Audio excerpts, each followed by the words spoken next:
सलाम नमस्कार दोस्तों, स्वागत है आपका आपके अपने YouTube चैनल पाठशाला यूपीएससी में। मैं अली सर आज के टॉपिक में लेकर के आया हूं जो हमारी इंडियन पॉलिटी की सीरीज चल रही है, कॉन्स्टिट्यूशन ऑफ इंडिया का पार्ट 3, इसमें की फंडामेंटल राइट्स हैं। लास्ट वीडियो में मैंने आपको बताया था कि आर्टिकल 12 टू 35 कौन कौन से फंडामेंटल राइट्स हैं, ठीक है। और आज की वीडियो में मैं राइट टू इक्वालिटी जो आर्टिकल 14 से 18 के बीच में आता है उसको डिटेल में मैं आपको बताऊंगा।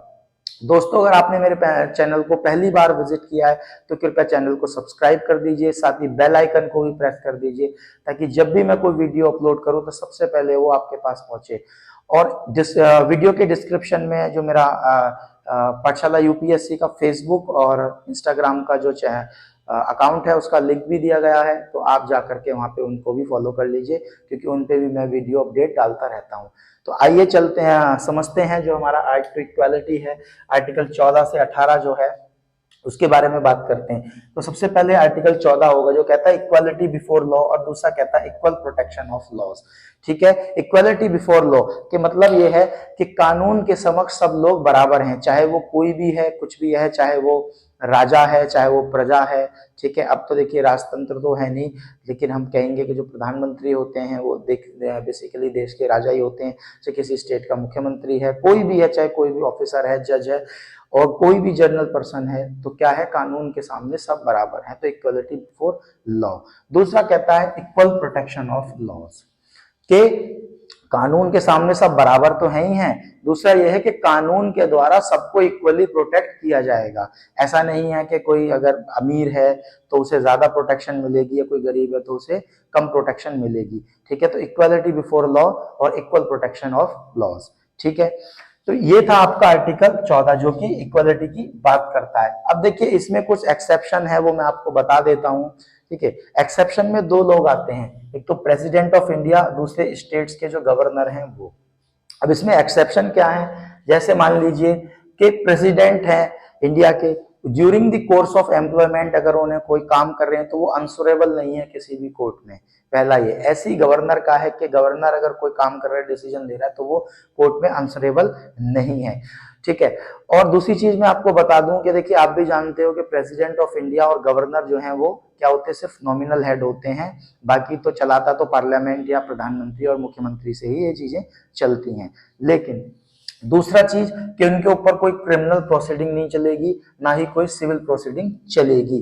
कब तक नहीं चलेगी, जब तक कि वो अपनी सीट पे बने हुए हैं। अगर कोई मान लीजिए कोई गवर्नर है किसी स्टेट का या प्रेसिडेंट ऑफ इंडिया है, अगर उनसे कोई इस तरह का कोई क्रिमिनल प्रोसीडिंग या कोई सिविल प्रोसीडिंग उन पे चलनी है या उन्होंने इस तरह का कोई ऑफेंस कर दिया, तो सबसे पहले उन्हें नोटिस दिया जाता है। ठीक है, और अगर वो उनको इम्पीचमेंट प्रोसेस के थ्रू उन्हें उनकी सीट से हटाया जाता है और उसके बाद उन पे जो है वो ट्रायल चलता है। ड्यूरिंग जो अपनी सीट पे अगर वो बने हुए अपनी पोजीशन पे, तो उन पे मुकदमा नहीं चल सकता। तो ये इसका एक्सेप्शन है जो मैंने आपको बताया था, equality before law, equal protection of laws. ठीक है, दूसरा हमारा हो गया आर्टिकल 15। आर्टिकल 15 बात करता है, सिंपल हम बात करेंगे कि नो डिस्क्रिमिनेशन। ठीक है, क्या कहता है, prohibition of discrimination on the grounds of religion, race, caste, sex और प्लेस, कि किसी के साथ भी डिस्क्रिमिनेशन या भेदभाव नहीं होगा। प्रोहिबिट कर रहा है मतलब रोक रहा है, बंद कर रहा है, बैन कर रहा है।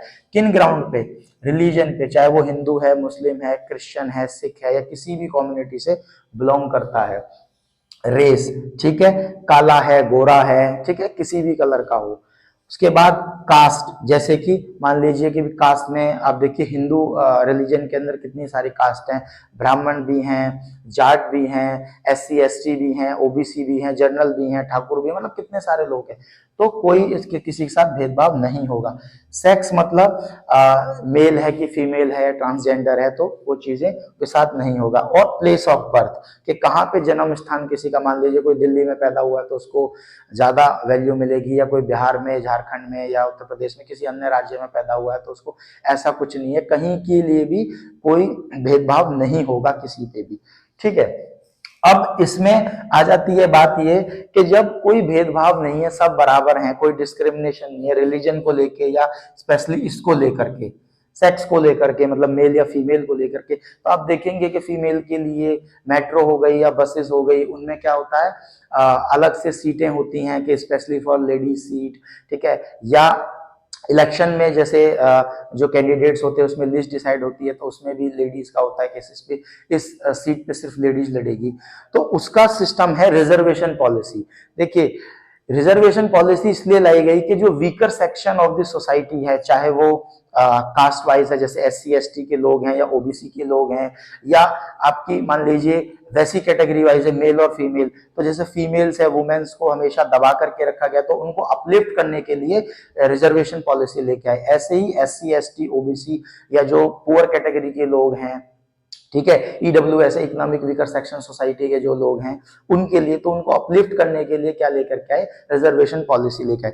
तो इसीलिए ये है EWS, वुमेन या चिल्ड्रन, SC ST, ठीक है। या एक दूसरा हो गया जैसे कि क्रीमी लेयर OBC, ठीक है। OBC में जो क्रीमी लेयर होते हैं, बेसिकली जो OBC में जो लोग हैं जिनके जो पेरेंट्स हैं, फादर हैं या पेरेंट्स मदर हैं, वो टॉप पोजीशंस पे बैठे हैं, कॉन्स्टिट्यूशनल पोजीशंस पे बैठे हैं, या जजेस हैं, एडवोकेट्स हैं या डॉक्टर्स हैं, ठीक है, तो वो लोग क्या है, उनको रिजर्वेशन नहीं मिलना चाहिए। तो ये इसलिए ये है। अब उसके बाद बात करेंगे आर्टिकल 16। देखिए बहुत सिंपल है, क्या कहता है, equality of opportunity in the matters of public employment, कि जो सरकारी नौकरी है उनमें सबको समान अधिकार है, सब अप्लाई करेंगे, सब अपनी जो सरकारी नौकरी पाने के लिए अप्लाई कर सकते हैं, तो उसमें कोई भेदभाव नहीं होगा, सबको इक्वल अपॉर्चुनिटी है जितने भी सिटीजन है कंट्री इंडिया के। इसमें भी क्या है, रिजर्वेशन पॉलिसी लागू हो जाती है। तभी आप देखते हो कि SC ST की कैटेगरी की अलग से रिजर्वेशन होती है, OBC के लिए अलग से होती है। अगर उनका प्रमोशन होता है तो जो SC ST के लोग हैं या OBC के लोग हैं उनको पहले रिजर्वेशन मिल जाता है। वो यही क्योंकि वो लोग क्या है कि सोसाइटी का वीकर सेक्शन था पहले, तो उनको अपलिफ्ट करने के लिए, सबके समान लाने के लिए क्या किया, रिजर्वेशन पॉलिसी लेकर के आए। उसके बाद आर्टिकल 17 है अबॉलिशन ऑफ अनटचेबिलिटी, जैसे कि फिर वही आ गया कि ज्यादातर जो SC ST कैटेगरी के लोग हैं, या यूं कहिए कि बहुत ज्यादा गरीब तबका है, पिछड़ा तबका है, उनको लोग जो है टच नहीं करते थे, अपने पास नहीं बैठाते थे, ठीक है, उनके आना जाना नहीं करते, तो इसलिए क्या किया, अबोलिशन ऑफ अनटचेबिलिटी, छुआछूत। ये छुआछूत की बीमारी जो है पुराने टाइम पे बहुत चलती थी, अभी भी जो है, जो ग्रामीण एरिया है, रूरल एरियाज हैं, जहाँ पे अभी इतना मैं कह सकता हूँ कि अवेयरनेस भी नहीं है या एजुकेशन का इतना प्रभाव नहीं है, वहां पे चीजें देखने को मिलती है, लेकिन कानूनी तौर पे क्या है कि अबॉलिश कर दिया गया, इसको खत्म कर दिया गया कि अनटचेबिलिटी अब कोई नहीं है, कोई छुआछूत नहीं है, सब बराबर है, सब समान है, ठीक है। और लास्ट हो गया आपका अबॉलिशन ऑफ टाइटल्स। देखिए टाइटल जैसे मान लीजिए कि इंडिया के अंदर आप देख रहे हो कि काफी जो है राजा रहे हैं, बहुत सारी छोटी छोटी रियासतें थी, बड़ी रियासतें थी, तो उनके जो फैमिली वाले लोग हैं, ठीक है, तो ये हमारे परिवार से जो राजा रहे हैं या कुछ है, तो राजा मान लीजिए कोई भी नाम है, राजा ये, कुंवर ये, ठीक है, या राजकुमार ये, इस तरह के जो टाइटल्स हैं, वो टाइटल्स क्या हैं, वो खत्म कर दिए गए, अब सब बराबर हैं, तो कोई ऐसे टाइटल्स नहीं लगाएगा, और दूसरा फॉरेन कंट्री से कोई टाइटल नहीं लेगा, ठीक है। तो यही था आपका राइट टू इक्वालिटी के अंदर जो आपके आर्टिकल्स हैं, आर्टिकल 14, 15, 16, 17, 18, ये 5 आर्टिकल जो हैं वो राइट टू इक्वालिटी के बारे में बात करते हैं। तो आई होप आपको वीडियो जो है अच्छा लगा होगा, वीडियो अच्छे से समझ में आ गया। अगर आपका कोई डाउट है तो आप कमेंट सेक्शन में आकर के मुझे बताइए, लिखिए, मैं आपको जरूर रिप्लाई करूंगा। और वीडियो देखने के लिए धन्यवाद। मिलते हैं जल्दी अलग जो है अगली वीडियो में, आगे की जो हमारी कंटिन्यूटी है, जो हम राइट टू फ्रीडम के बारे में बात करेंगे। Thank you.